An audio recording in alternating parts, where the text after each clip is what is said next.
Hey guys, welcome back to the Passive Money Podcast. My name is Alex, and Kirby is here as our guest. That's our, oh, you disappeared there. Okay, Went so to the Matrix on you. Went to the Matrix on you.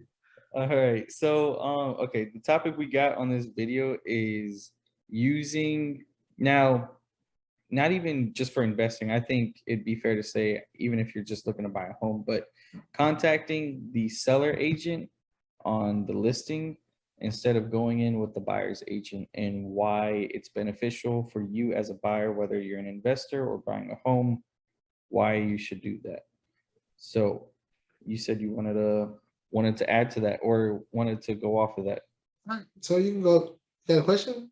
No, Question? I was just okay. I'm gonna let you talk. All right, go All ahead. right, no, I got you. I got you. I got you. All right. So yeah, and the thing is, this is I don't want to say that somebody that's new in the housing market forget the buyer's agent. I don't want to say that. I just want to talk about the benefits of using the seller's agent. It helps with the negotiation process. I mean, you remember this the game when we was little called telephone. So Right. how it works when you have a buyer's agent, you call the buyer's agent and tell the buyer agent what you want or what you need or what you're looking for.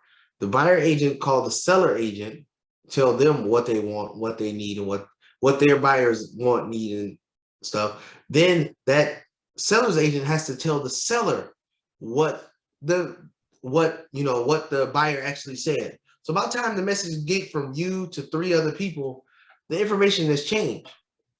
So that's one of the reasons. So when you're talking to the seller agent, it help you negotiate better. Plain blank period. And the other part of it is seller's agents, if they know you're not working with the buyer agent, because commissions are split 3%, 3%, they know that it's more wiggle room in the price because the seller agent could get more because they can work as the buyer agent and the seller agent, so they can get both sides of the commission, so 6%.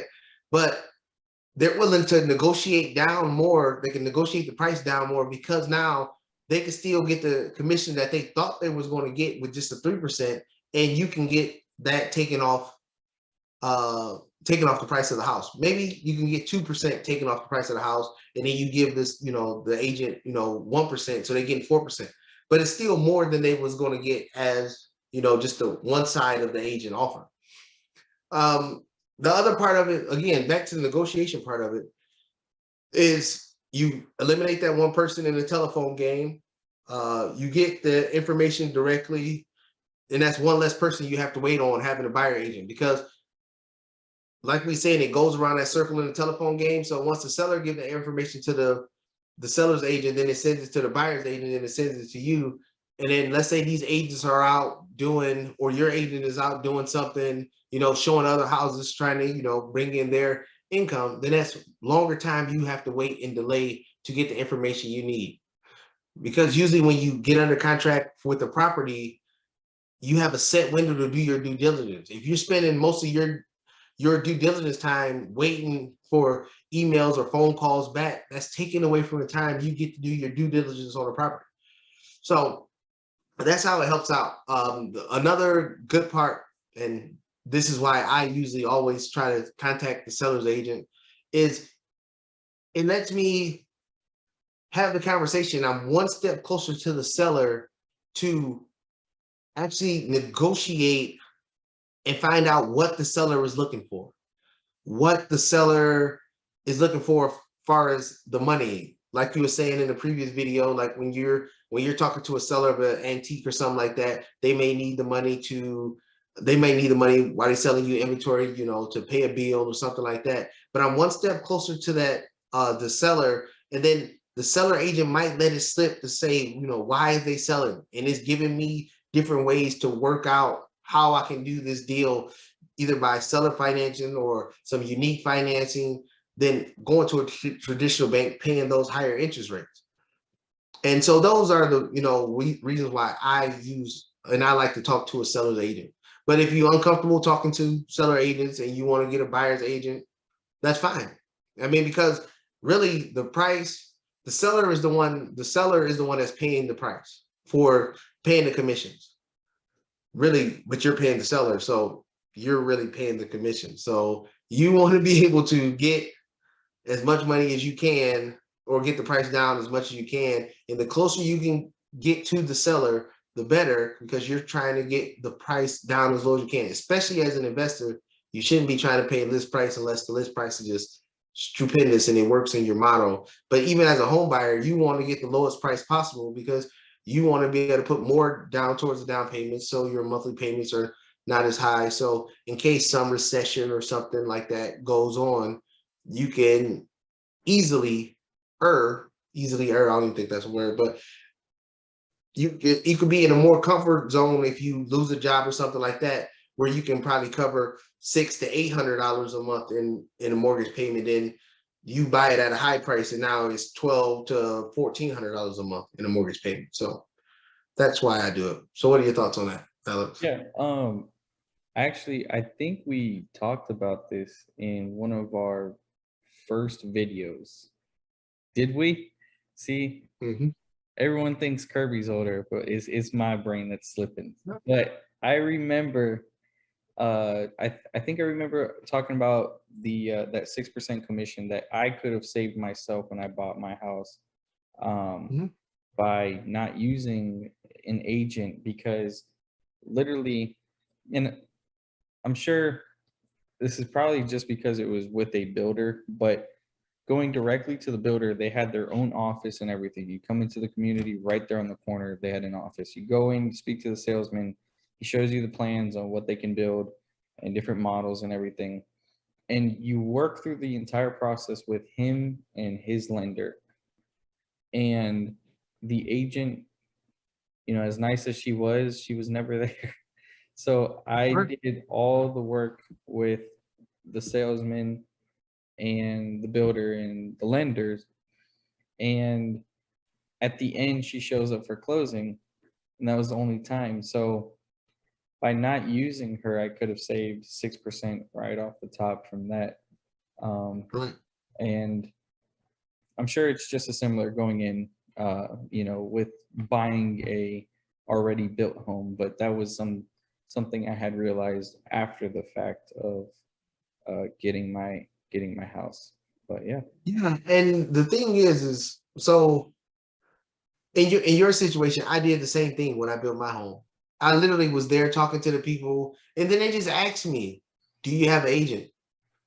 And then I just thought I needed an agent. And so because they asked me did I have one, and I just thought I needed an agent, and I saw a realtor. She had other clients, and they was about to walk out the door. I was like, "Excuse me," and then she was like, "Yeah." I was like, "Do you want to be my agent?"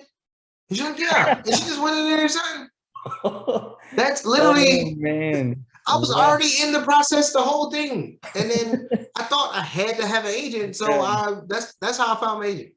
I did the whole thing myself, and then I was looking like, what the heck? But after the Yeah. fact, of course, I'm like, what the heck? But the thing I've learned by talking to the seller's agent, because people are like, oh man, the seller's agent, they might try to scam you with paperwork, or you might be missing some paperwork. The title company, the lending company, escrow, they all need the same paperwork. The seller agent wants to sell the house as much as the buyer wants to buy the house, because they only make money off the commission. So they're going to make sure every string of paperwork is in there because they want the sale. If the paperwork is missing, then they don't get the sale. So I just found it easier. So I'll call an agent, and I'll be talking, and they'll be like, hey, do you have an agent? And I always just say, no, I don't have an agent. And it perks up. They get more interested. They are more interested when I say I don't have an agent. They want to sell me the property more than they want to sell somebody else. Like the property we was talking about in Georgia. The the guy came in, before me, and he had an agent.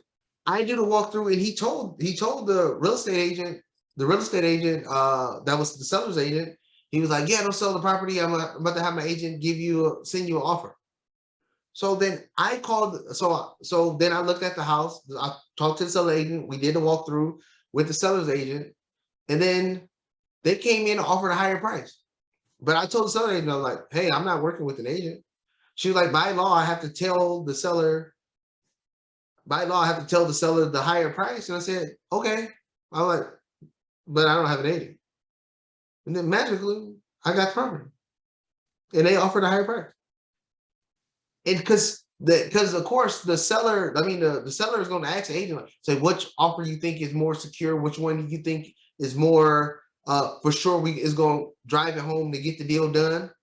And it was me. Of course it's me, because why? Because she's going to say me, because she's going to get more in commission. She's going to get the whole 6%. Even so, it's either she get 3% of the higher price, or she can get the whole 6% of the price that offer. It's better for them. So that's why I use it. Like I said, the negotiation can go a lot better. The seller's agent is more on your side. When you have a buyer's agent, it's looking like, oh, well, we got to negotiate with these two. I got to split the commission. If I give them an opportunity to make more money, they're more inclined to work with me than somebody that has an agent. Now, it can't be a big price gap like the guy with a buyer's agent offer 50K more for the house, then of course they're gonna take 3%. Right. But if the numbers are close, they rather have 6% of a lesser number than 3% of a little bit more of a number. And I'm not saying that this agent didn't tell the seller about the higher price, because they did. But when it came to, hey, which one do you think you get the deal done the fastest?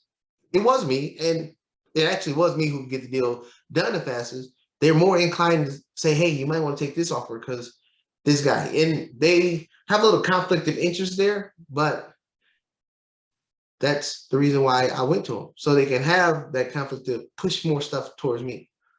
No, so it was nothing. If anybody watching in Georgia, there was nothing nefarious that went on or nothing like that. But that's how I got the upper hand, was because I had that talking strictly to the seller's agent, and me not having a buyer agent that they had to split the commissions with. Yeah, you're absolutely right. Because I mean, say you're looking at a property for 200,000 and someone offers 210, but they have a buyer's agent.